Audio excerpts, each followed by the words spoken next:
le prometíamos, acá está. El hombre que sabía morir, y un gustazo hoy con Miguel Bonazo, periodista, escritor, político. Bueno, una lista interminable, si quiero la presentación, pero la gente ya con verle la cara ya sabe quién es. ¿Cómo le va? Gracias por estar. ¿Cómo está? No, por favor, al contrario, muchísimas gracias por haberme invitado.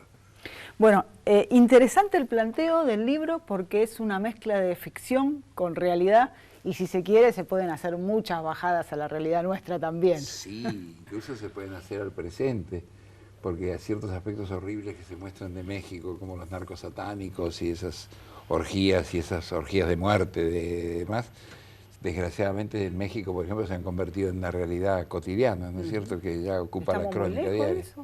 No estamos muy lejos, estamos en el comienzo de un camino muy tenebroso. No, bueno, sí, lo decía, la mezcla de realidad y ficción, con la que juego mucho. Hay un momento en el cual hay una declaración que hace el propio personaje central, que está inspirado en la peripecia que tuvo David Graeber, aunque en el libro se llama Ari Goldberg y tiene otras peripecias que no corresponden a Graeber. Pero él dice, vamos a tratar de que lo verdadero parezca falso y lo falso verdadero, así los embromamos a todos. Bueno, o sea, claro, hay un juego. Por primera vez me permito jugar. Es un libro que yo disfruté mucho al escribir, y entonces, o sea, deseo que ese sentimiento se traslade al lector y lo disfrute mucho al leerlo, es decir, que le resulte muy interesante como thriller, como novela de espionaje, como que lo es. ¿Es el libro en el que más juega con esto de realidad-ficción? Sí, sin duda, sin duda. Ahí yo me doy un gusto que viene desde la infancia. Mi mamá me enseñó a leer a Dumas, Los Tres Mosqueteros, a 20 años después, el Vizconde de Bragelonne. Y a mí me encantaba eso de que por ahí Dumas hiciera hablar al personaje de la historia, Enrique de Navarra, el cardenal Richelieu, ¿no es cierto?, Luis XIV, y los mezclara con personajes de ficción como Athos, Porthos, Aramis, D'Artagnan, Los Tres Mosqueteros. Y en el libro hay mucho de eso. Hay personajes de ficción mezclados con personajes de la realidad, incluso personajes históricos. Aparece Fidel Castro como personaje, cosa que yo creo que no aparece en ningún libro. No conozco muchas novelas donde aparezca Fidel como personaje. O sea, con su subjetividad, Aparece un viejo personaje de la época de Perón, muy importante en su momento, el exministro de Economía, José Bergelbar. Bueno. O sea, una figura clave, estratégica en Argentina. A ver, si hay alguien que está por comprarse un libro y no sabe qué hacer, ¿por qué le diría al mismo escritor y autor, compre esto? Porque se lo va a comer en 3 días. ¿En 3 días? Sí, exacto. ¿Qué es lo que más le gustó? ¿A mí? Sí. ¿A mí mismo? Sí. Uy, qué impudor. No, la resolución de problemas técnicos para el escritor muy graves, porque utilizar justamente personajes de la vida real, cambiarles el nombre y cambiarles algunas peripecias vitales, incluso hasta para eludir juicios eventuales. Los Papaleo, por ejemplo, salieron a atacarme Lidia Papaleo y Osvaldo Papaleo cuando salió el libro sin haberlo leído. Yo dije que que no tenían razón, que primero lean el libro, porque da la casualidad que el personaje que ellos quieren defender, que es David Graeber, no queda nada mal en el libro. No voy a revelar al lector por qué queda bien, pero no queda mal. Entonces no hay ninguna, digamos, ninguna injuria, ni calumnia, ni nada por el estilo. Pero ahí se usa mucho la injuria y la calumnia para frenar a los escritores y a los periodistas en algunas cosas. No, yo diría que resolver problemas técnicos, por ejemplo, acá hay una mezcla de verdad y ficción. Hace unos 6, 7 años yo me encontré con el jefe de Interpol México, acá. Era cónsul en Argentina, Miguel Ponce Edmondson. Y yo lo había conocido y como periodista lo había buscado y lo había hablado con él cuando el represor Miguel Cavallo fue requerido por Garzón, ¿se acuerda? De pidió la extradición y todo lo demás.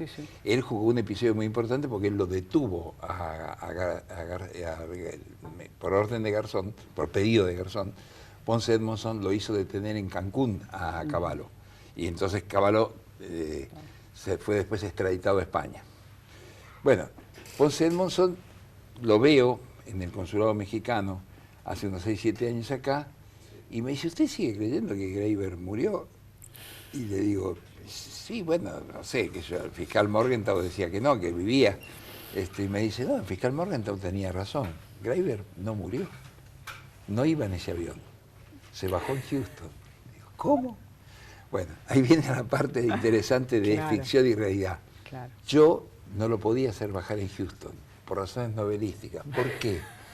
Porque usted, en una novela en la cual mezcla la ficción con la realidad, la parte de ficción la tiene que hacer verosímil. Claro. Es decir, el lector tiene que decir que Claro, todo es cierto. sí, claro. Ah, no, es cierto esto. Y la Operación Greyhound le podía sonar a la gente como que era algo de Jason Bourne y que no era cierto. Bueno, la Operación Greyhound es documentalmente cierta. Fue una operación de Estados Unidos, del Departamento de Inteligencia de Aduanas, con otras agencias de inteligencia de los Estados Unidos, incluida la CIA, para complicar a Cuba con el narcotráfico, ¿a través de quién? Pablo Escobar Gaviria. Bueno, su hijo, en una entrevista con Luis Novarecio, dijo hace poco que su padre trabajó para la CIA. Es que, digo, está todo relacionado, ¿no? Si vamos a hablar solo de realidad, no, digo, está por eso, todo, pero claro, sí. A mí me gustaría hacer una entrevista. A mí ahora como periodista me encantaría hacer una entrevista al hijo de Escobar Gaviria. Seguramente. Bueno, hacerle leer el libro y preguntarle pierda, qué opina. La verdad que interesante, uno podría estar hablando un buen rato del libro. Antes de preguntarle al otro, esto es 19:30, hoy. Hoy en la librería Homo Sapiens, en Homo Sapiens. Y lo presenta el amigo Carlitos del Frade. Exactamente. Bueno, yo no puedo dejar pasar su presencia para preguntarle por el hecho que conmociona, la verdad, el caso Maldonado, con una actuación de la Justicia Federal tardía, porque este chico desapareció ya hace 10 días y 9 días más tarde hay un allanamiento en donde se encuentran pelos y sogas manchadas supuestamente con sangre. Digo, es gravísimo, ha habido pedidos además internacionales para que se resuelva el caso. Así es. Mire, coincido totalmente con usted y por suerte existe en las redes sociales, porque si bien no estoy en ningún medio, no sé por qué será. Será por la famosa grieta, porque sí tengo Facebook y sí tengo otros sitios y sí tuiteo, y entonces yo he dicho que la campaña que ha hecho Patricia Bullrich como ministra de Seguridad es una campaña infame, porque sean terroristas o no los mapuches, cosa que no creo que sean terroristas, pero digo, que fueran terroristas, y aunque Maldonado fuera terrorista, en un Estado de Derecho debe ser juzgado con todas las garantías, un juez, un fiscal, un defensor y todas las cosas públicas. No puede haber en la Argentina más desaparición forzada de personas. Es decir, la desaparición tenemos una historia, claro, y hay una ley, y si hay alguien que cometió un delito, hay jueces, hay policías. Le diría, perdóneme, hay más que una ley, está la ley máxima. La Constitución, artículo 75, inciso 22, que nos asocia a todas las leyes y a todos los tratados internacionales contra la desaparición forzada de personas, tortura, etcétera, etcétera, etcétera, establece que el Estado argentino tiene determinadas conductas o hechos ilícitos o crímenes de lesa humanidad que investigar por obligación, de oficio, y castigar en el caso de descubrir culpabilidades. Y una de ellas, bueno, vuelvo a repetir, es la desaparición forzada de personas. Hasta este momento lo que parecía claramente es que Santiago Maldonado es un caso de desaparecido, es el primer desaparecido de este gobierno, no es el primer desaparecido de democracia. Julio López. Exactamente, bueno, yo lo denuncié en su momento. Claro. Yo en ese momento no solo era diputado, sino que además estaba cerca de los Kirchner, cosa que después rompí.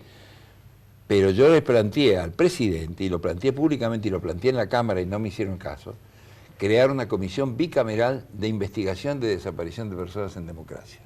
Claro, bueno, con la historia que tenemos en este país, ¿no? Claro, y no tuve, desgraciadamente no tuve éxito.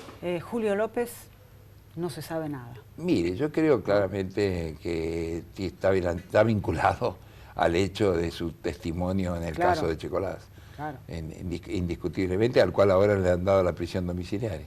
Bueno, sí, la verdad que este país es muy generoso, ¿no? Demasiado. Muy generoso, demasiado con quien no debiera ser. Y uno espera que en el caso de Maldonado se espera que se llegue a la verdad.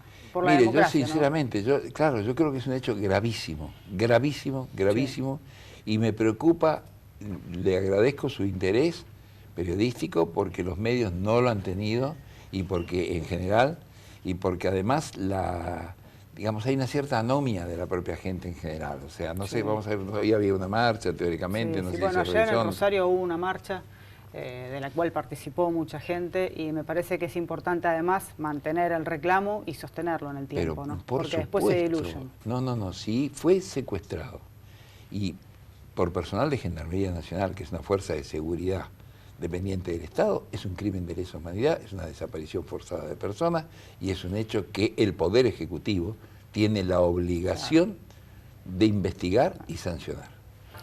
Le agradezco enormemente, No, Bonazo. usted, Recordamos entonces, hoy, 19:30, en Homo Sapiens, la presentación del libro de Miguel Bonazo, y estará el diputado Carlos Delfrade en la presentación.